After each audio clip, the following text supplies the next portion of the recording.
We'd like to welcome each and every individual to the Voices of Integrity podcast for the virtual coffee connection. And, round and round my mind goes. Where it stops, nobody knows. This is like this podcast here. You always come early, always stay late. Um, and so, Amy, how does what you just shared in the pre-show, how does that connect back into business and this event? So, all right. So getting now 311,000 views on my TikTok video from a concert.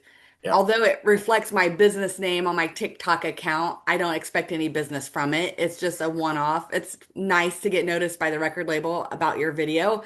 And as I told women in my networking group yesterday, when you're a social media manager or you're managing your social media accounts for your business, consistency is what's important, not going viral and not having a lot of views of one.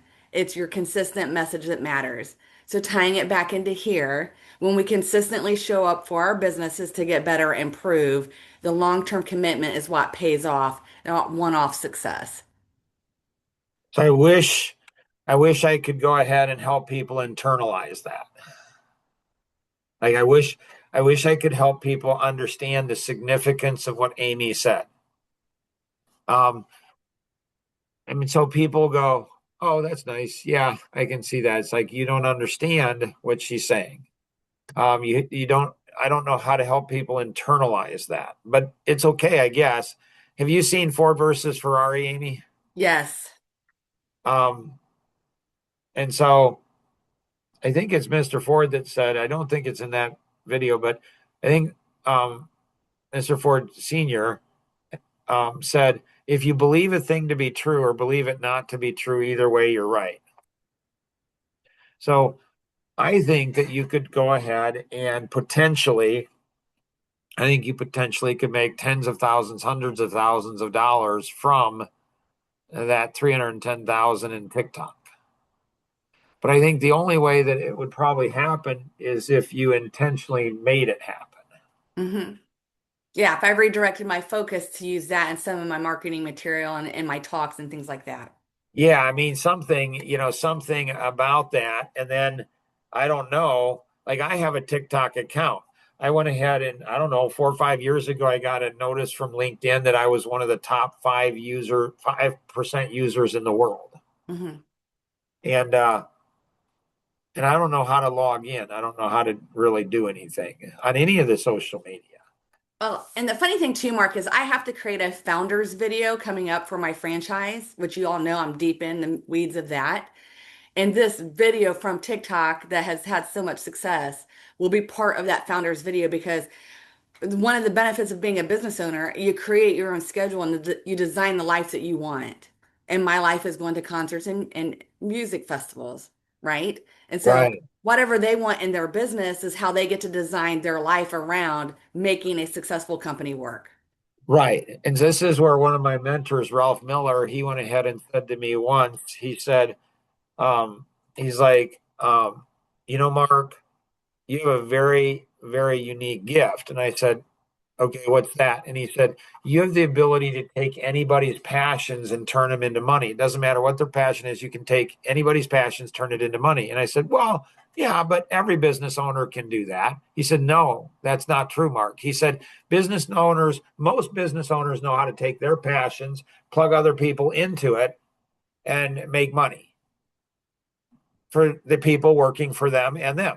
But you're different. He says, you have the ability to take anybody's passion, doesn't matter what their passion is, and turn it into money. I'm like, well, that's pretty cool. He also said, a fascinating guy. So I was in my 40s when I met him, actually through LinkedIn. And we would talk for, every week we'd talk about different things. And he was a Christian. He went ahead and was in the Navy, was a pilot.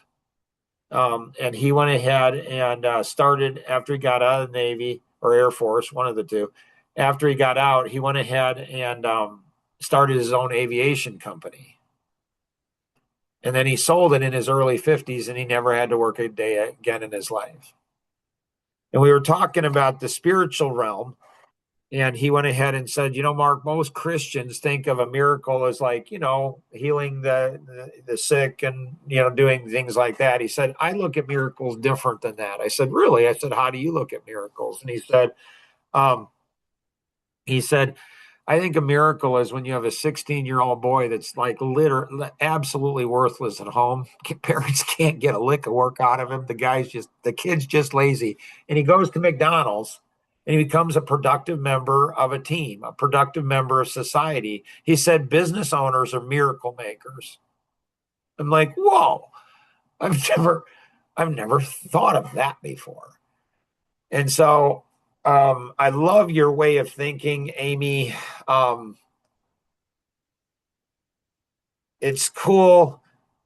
You remind me a lot of Tom Coons, a lot of Peter Miles. Like you're brilliant in things. It's almost though you need somebody to be beside you to say, everybody, look at what she just said. Seriously.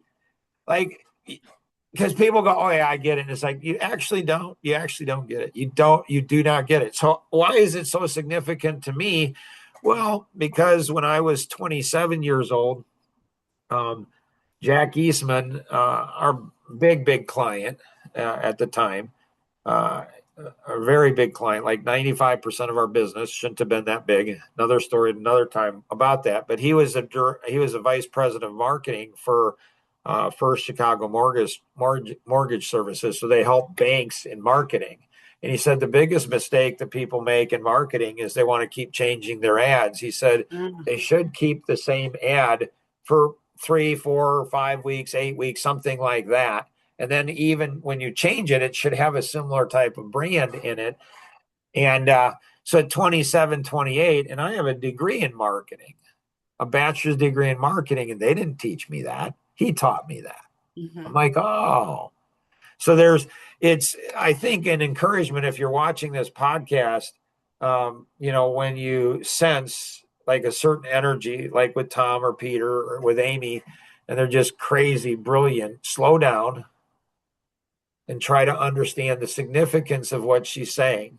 If we are flippant about people and say, oh, I get what she's saying, you might not.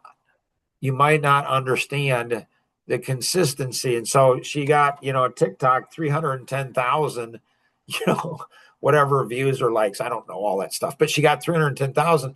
But she's more excited and she understands she's going to make more business, more opportunities from the consistent 1 and 2 stuff. Like that's pretty cool. Now, can we figure out how to do both? Maybe.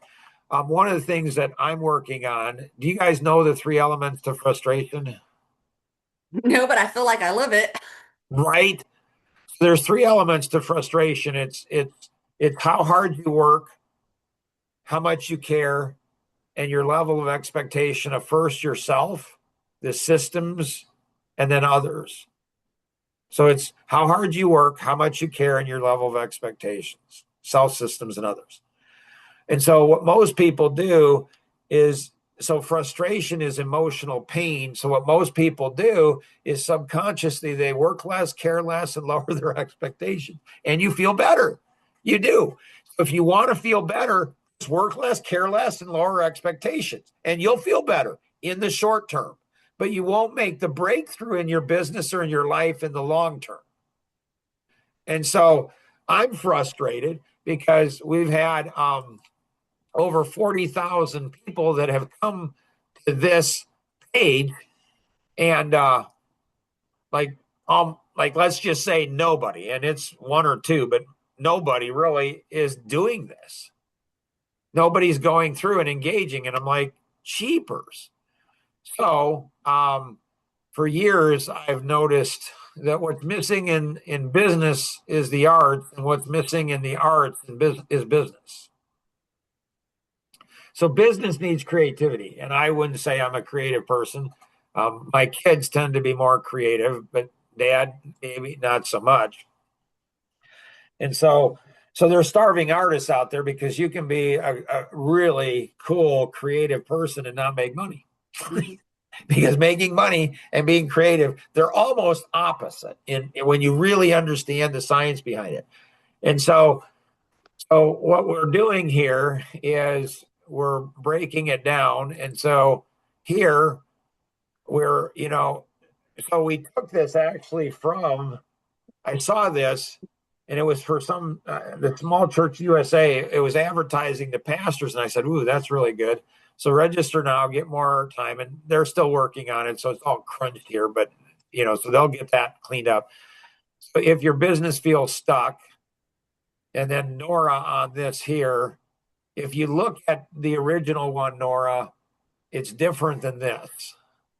If you look at the original one, there was a graphic, there was coloring, and the coloring was drawn into it. So you want to work with your media team on it.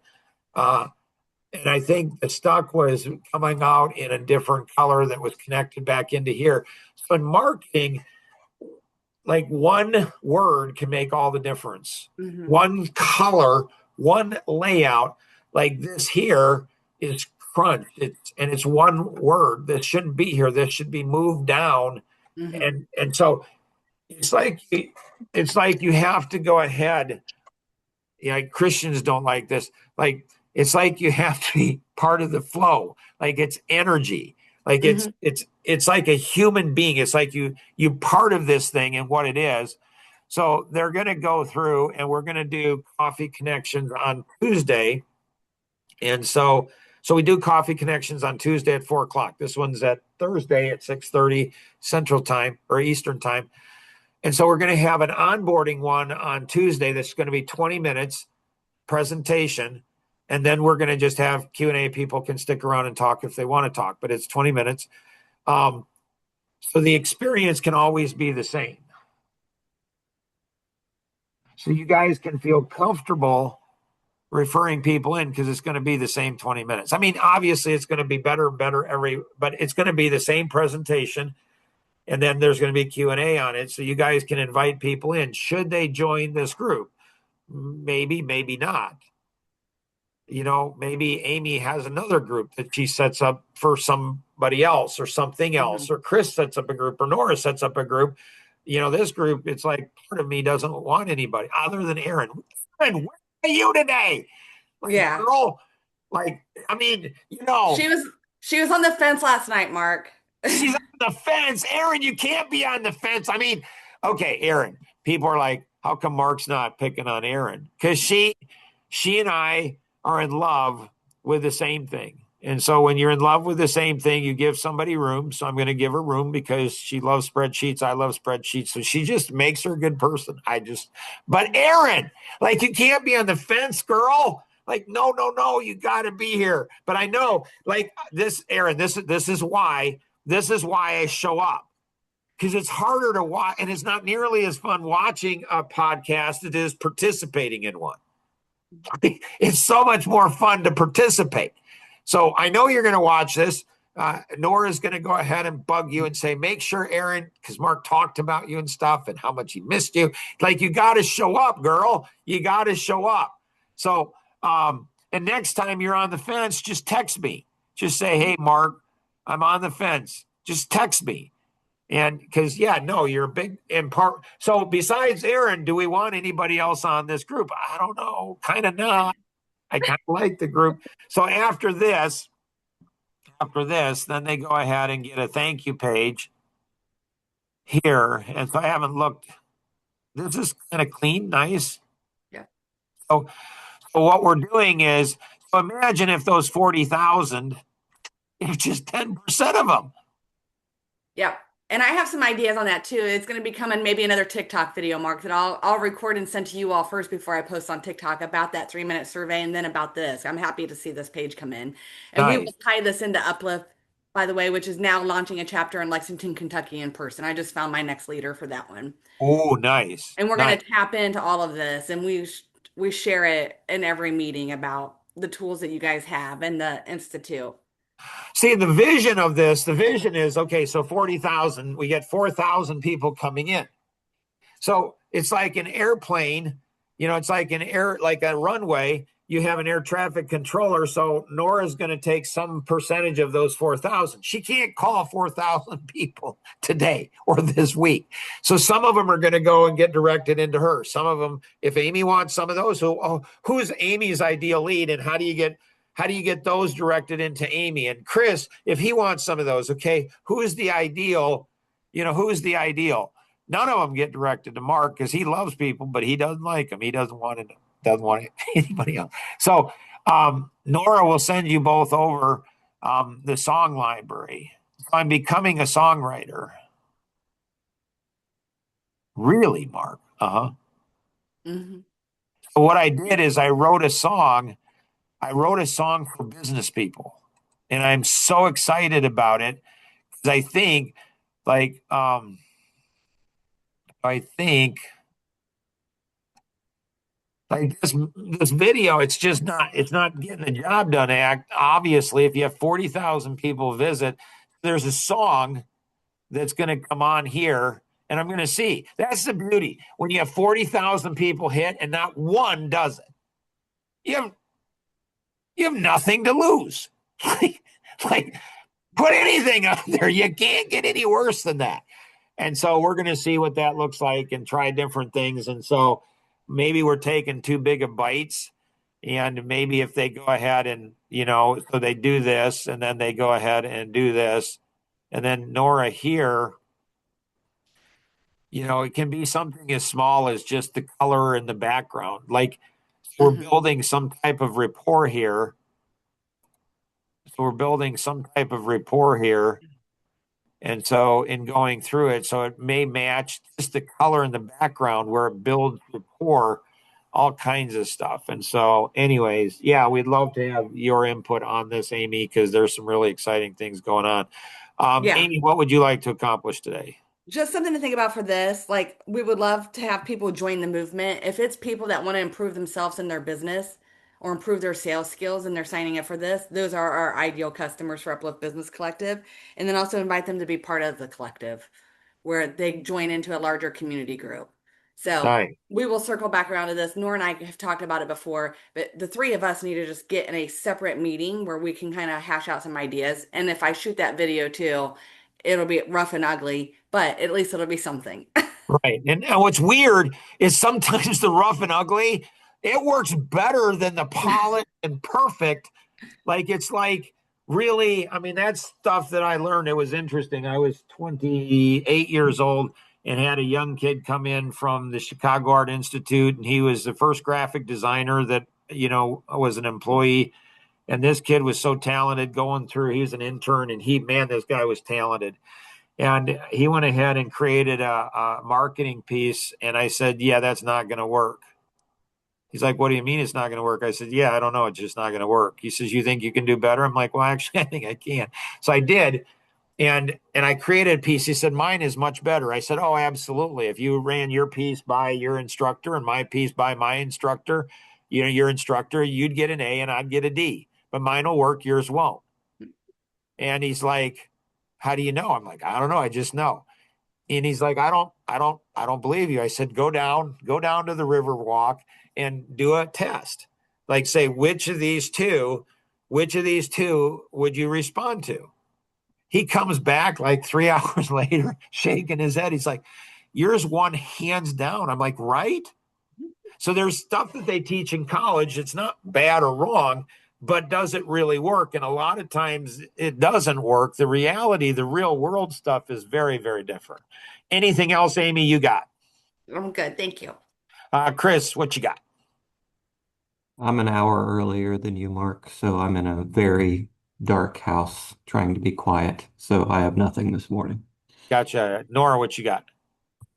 Okay, so on this, my tendency would be when developing something like this and you have a vision, you know what you want. Like I struggle with um communicating, like especially if it's like ongoing. It's like, well, now it's like it's this and this isn't right yet and this isn't right yet. I struggle with that. Like I would just much rather go in and be like, okay, so this is what we're doing, show people and do it myself while showing people. Like I just get so frustrated with, okay, so now now it's this and now it's this. Like, let me just show you like what I'm looking for and doing it. What's the pros and cons of doing it and showing people while you're doing it versus having instructing them to do it? Yeah, great question. So the pros of doing it, showing them while you're doing it is you're actually getting work done. The cons of doing that is there's a high probability a lot of human beings will not be able to pick it up. So, so you can show them and then show them again and show them again and show them again and show them again, and they just won't pick it up until they're totally responsible for it. But when they're totally responsible for it, it takes you 10 times as long. It's like Lincoln, who's Nora's 3-year-old son. I don't know if you've noticed this, that the things he's not good at, he wants to do. And the things he's good at doing, he's competent doing, he doesn't want to do. Like a 3-year-old, I don't know if he likes to do dishes. So as a mom, you're like, like he wants to do something he's not good at, and you're like, we got to get to church or we got to get the dish. I got to get it done. So when you're doing it with him, it takes longer than if you just did it yourself. But as a mom, I got to develop him so he can do it. But once he learns how to do the dishes, then he doesn't want to do the dishes anymore. It's human nature. It's just weird. So, so every situation's different. I find that when I get frustrated with people, they learn faster. Amy might have a different perspective on that. I mean, I get frustrated with people, but I try not to lose my temper, but it does happen at times. But I try to put that coaching mentality on. And Nora, I agree. We shoot videos for people all the time on how to do something, and I feel like I send those same people the same videos over and over again. And we're trying to get them to do it because if once they do it a few times, they will remember better how to do it versus leaning on us all the time. But there's a definite frustration point there.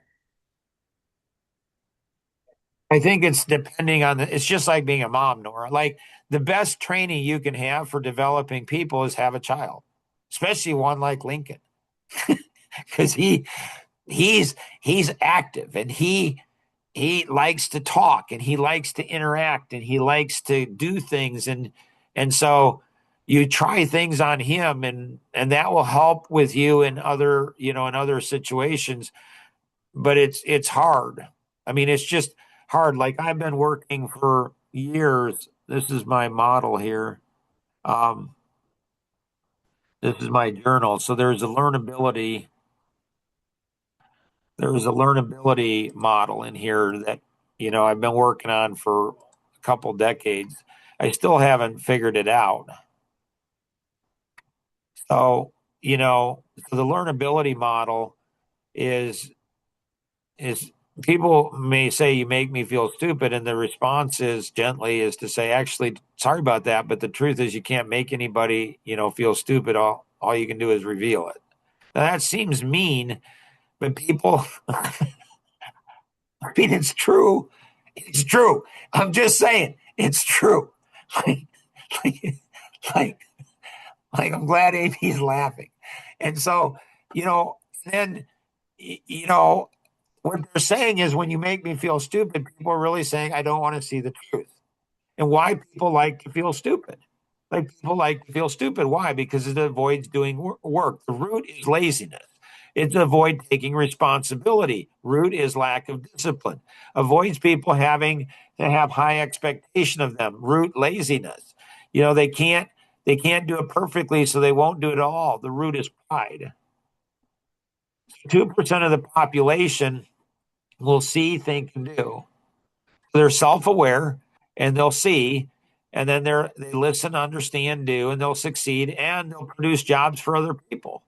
Like they're just monsters. That's only 2% of the population, though. 18% of the population is they're not self-aware, but they can be aware through other people. They'll actually listen to you.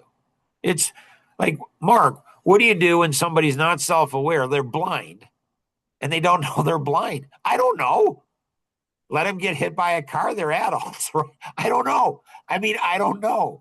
so they're aware through others. They don't see, but they will listen, see, and then understand, and then they'll do. They'll keep their jobs and they'll personally succeed. So what's the suggestion for them? Study those who are self-aware. Get into the top 2%.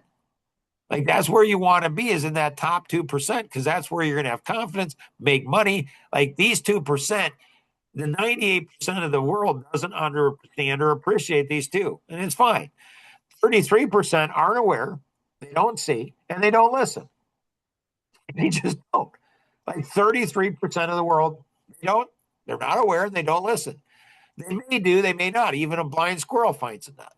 They struggle with keeping their jobs, and they probably will not succeed. What's the suggestion or coaching on them?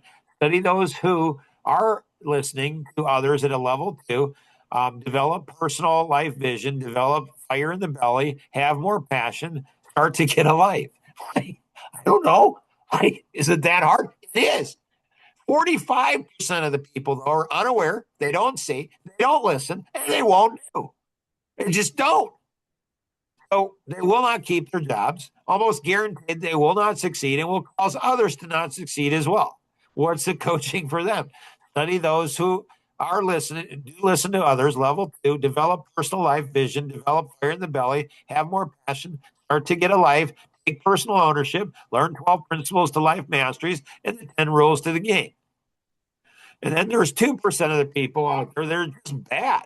I don't know. They're just evil. Like, I don't know. So I don't know that I've personally met those kind of people, but when you see them in the news and the serial killers or there's just make very poor decisions, will hurt others, gain some hope in life. I don't know, something, have a conversion. So this one I've been working on since 2000, 26 years. Well, and Mark, I think a good point, the one above the serial killer people, Yeah. is taking personal ownership. I think that's the biggest stumbling block for people that don't succeed, is it's blame everyone else and no one takes personal ownership. And I shouldn't say in this section, because people Right. above that do take personal ownership, but you have those people that are like always victims. Right. And there's always a reason. What people don't understand is people don't understand brain science. When you're explaining why you screwed up, you're telling your brain, next time I do this, I'm going to screw up again. Don't explain to your brain why you screwed up. Go ahead and say, this is on me. I missed this. I missed this. Next time I'm going to get this, this, and this, and this. When you're explaining why you screwed up, your brain is learning to screw up again and again and again. And it's like, so, does that help? Nora's touched on a little bit of a nerve for the last 26 years. Yeah, okay, so in the personality masteries course, does it have training on, because I think maybe part of my problem with that is that that's how I learn. Like I learn by, okay, so show me how you do it, and then I want to go in and do it. I think that everybody should I think in my head I'm like, okay, if I show this person how to do it, then they're gonna go in next time and then do it, at least try it and do it. But it So seems this is what like I would recommend. I would recommend have an out-of-body experience for you. Literally envision that you are watching yourself. Study yourself, because you have unconscious competence. It's good that you're aware this is how I like to learn. What you need to do is you need to actually train other people to learn like you learn. And so one of those things is you care, and other people don't. One of those things this is how, like, you're a team member, so you have responsibility. There is so much, Nora, that you don't know, and you got to teach them all that. Hopefully you will be much more successful at it than I am, because I'm not successful at it. So it's like, so you get frustrated, you work harder, care more, and then increase your expectation of first yourself, then the systems, and then other people. If you do it in that order, people will be more accepting, because you're frustrated with yourself, because obviously I'm a terrible leader. Because if I wasn't a terrible leader, you wouldn't be so stupid. I mean, I don't know. Like, I have social autism. I can say that. And so Nora, you go ahead and you reverse engineer and you take it down into smaller pieces. This is how I think. Your eye movement, your hand movement, your body language, everything is like you're all in. And so you have to teach people how to be students. So in the white paper, like Alan Stein, they build $1 million conservatories all around the world. He said, Mark, you are one of the best students I've ever seen in my life. How do I become like you? And I said, write a book.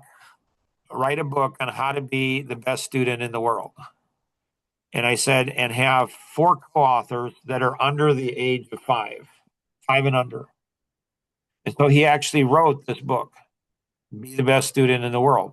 And Ginger Ann, our oldest daughter, her son, who's 13 now, he was 5, and he was one of the co-authors. And so it's teaching people how to be a really good student. And it seems like the more education you get, the worse of a student you are. It's just a weird, weird thing. Anybody else have anything else? All right. You guys are awesome. Awesome. Thank you. If you're listening to the rebroadcast of this, you have any questions, connect with the individual who invited you to participate, or you can call toll free 888-230-2300. Outside the U.S., 630-393-9909. And always remember, we can accomplish so much more together than we ever could on our own. Have an amazing day. Bye-bye.